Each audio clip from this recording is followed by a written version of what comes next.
Welcome to this episode of The Objective Dad. Today is Friday, September 30th. My name is Matt, and today we're going to talk about confidence.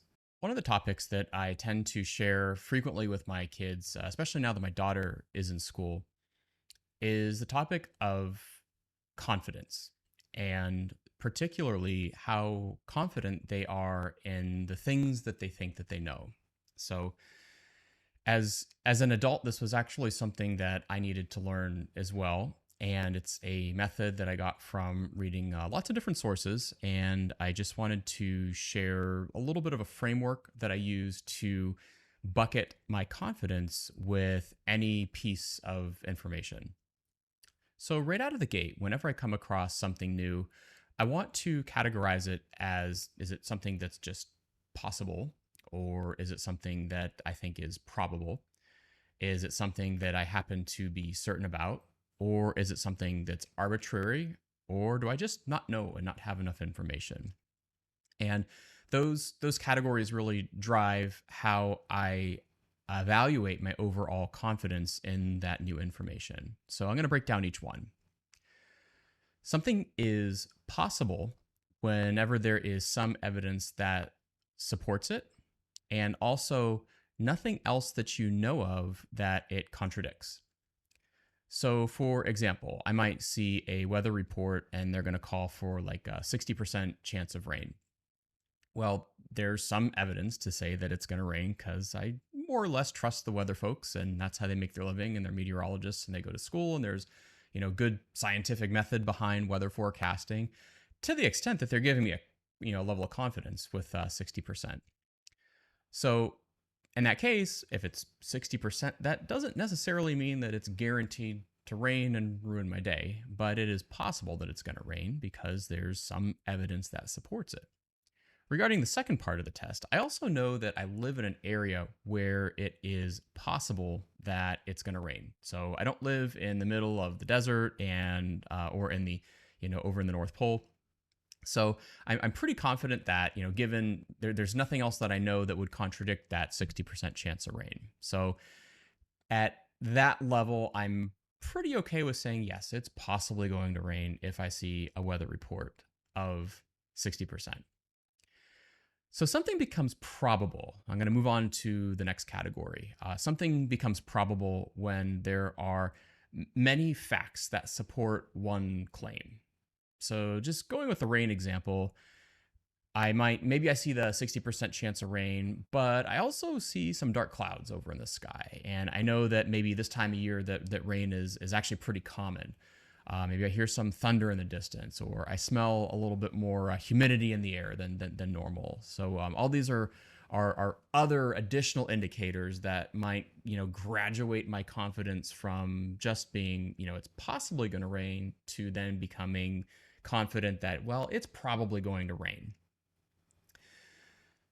Something's certain when there is no alternative that's even possible within a given context. And the deal is that the context is really important because the context really defines the area in which the facts are and your confidence is applicable to. So for example, I can say that I'm certain that the sky is blue. And the context for that would be here and now on planet Earth, because if you think about it, there's different planets out there, and some of them have different types of atmospheres than Earth. Some of them are next to different types of stars, and all those things can affect the color of the sky. And even timing becomes important because on in the early solar system, before we had the atmosphere that we have today, the sky isn't always going to be blue in the early days of planet Earth. So in the context of here and now, I can say that I'm certain that the sky is blue. So those are the three main ones that I wanted to kind of just set aside right now: possible, probable, certain, arbitrary. Something is possible when there's some evidence that supports the idea and nothing else that you know of that contradicts the idea. Something's probable when there's multiple pieces of evidence that are supporting the idea, And then something is certain again when no alternative is even possible within that given context. So given those level of confidence, I think that's a pretty good starting point. And I want to talk a little bit about, the other categories. I mentioned at the very beginning of the video that, I like to think of information as, well, is this arbitrary or is it something that I just don't know? So let me tackle arbitrary first. Something is arbitrary essentially when you get a piece of information that you can't relate to something that you already understand. So let me give you an example. Something that's arbitrary may or may not be true. In fact, it's arbitrary with respect to, do you know it or not? So maybe I could tell, I'll use my kids as my example. I could tell my 4-year-old that, the square root of -1 is undefined. In fact, that is true. Somebody who's had, high school mathematics would kind of understand the mechanics and the rationale behind something like that. But to a 4-year-old who hasn't had that background, it's arbitrary. There's really nothing that she can like grab into that she already understands to plug that new information in. So understanding, I'm not really talking at a level that she can even start to be confident about what I'm telling her. So it's arbitrary. I could also tell my 1-year-old that there's sharks that are swimming around on the moon, and I'll talk to him that. And, to a 1-year-old, they don't really know anything about, sharks or, the atmosphere or the lack of water on the moon or the requirements for marine life or, anything like that. So there's another statement, that in fact is false. But again, to my 1-year-old, he's not really going to, it's arbitrary. It's not useful to him. He can't relate that information to something that he already understands. So don't fall into that pitfall. When something is arbitrary, just, recognize that you don't want to integrate it too deeply with, other things that or base any critical decisions off of it, because you can memorize a list of facts, but unless you can plug it into something that you already understand, you don't really know it. Possible, probable, certain, and we covered arbitrary.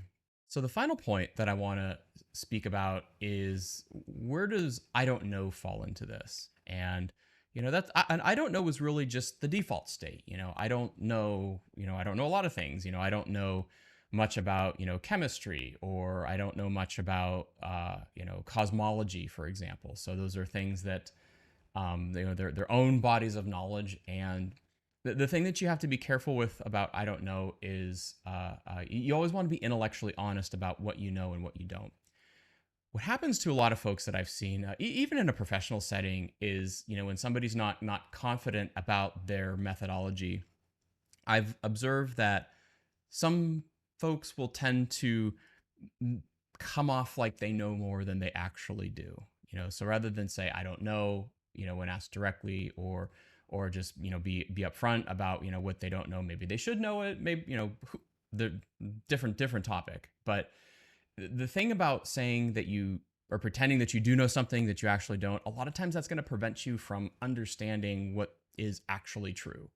So it's a hindrance. And I've definitely seen, some folks fall into the trap where they think that they know something long enough that they actually start believing it. And that's really one of the, next to not recognizing the arbitrary, that's kind of the other vice that you want to make sure that you're aware of and you avoid when we're talking about confidence in the things that we know. So it's okay not to know something. I think that the best policy is just to, number one, be honest about it. And, that might motivate you to, work harder with your research, or, read more material, or talk to new experts, or find a mentor if it's in a professional setting. When you're honest about what you don't know, that's a real sign of growth. The I don't know is what makes growth possible. And that's one of the things that I really want to close this video on, is that the most productive and most successful people that I know One of the things that they tend to have in common is that they don't tie their self-esteem as much to what they know at any given moment. They really tie their self-esteem, and they invest in their methodology and how they grow and acquire new information and adapt to new situations. And I really think that's the key to, being a confident, person, not just confident in what you know, but being a confident person, when you're comfortable and you're tied to a good methodology, so you can kind of grow where you need to grow. That's very empowering. An analogy is kind of like a stock. If you have $1,000 burning a hole through your pocket and you want to buy a share of stock that's $1,000, that may or may not be a good investment. The value of investing is the growth. If it just stays at $1,000 for the next 10 years, you might as well just throw that in a savings account. But if you throw that into a stock that's doing well and growing and producing more value and adapting to the environment and maneuvering around their competitors, that's really the good investment that you want to put your money into, and you'll see it grow in terms of money. So just a little bit of a relation there. So if you like this video, I'd love to hear back from you. Please leave a like and a comment, and we'll see you in the next one.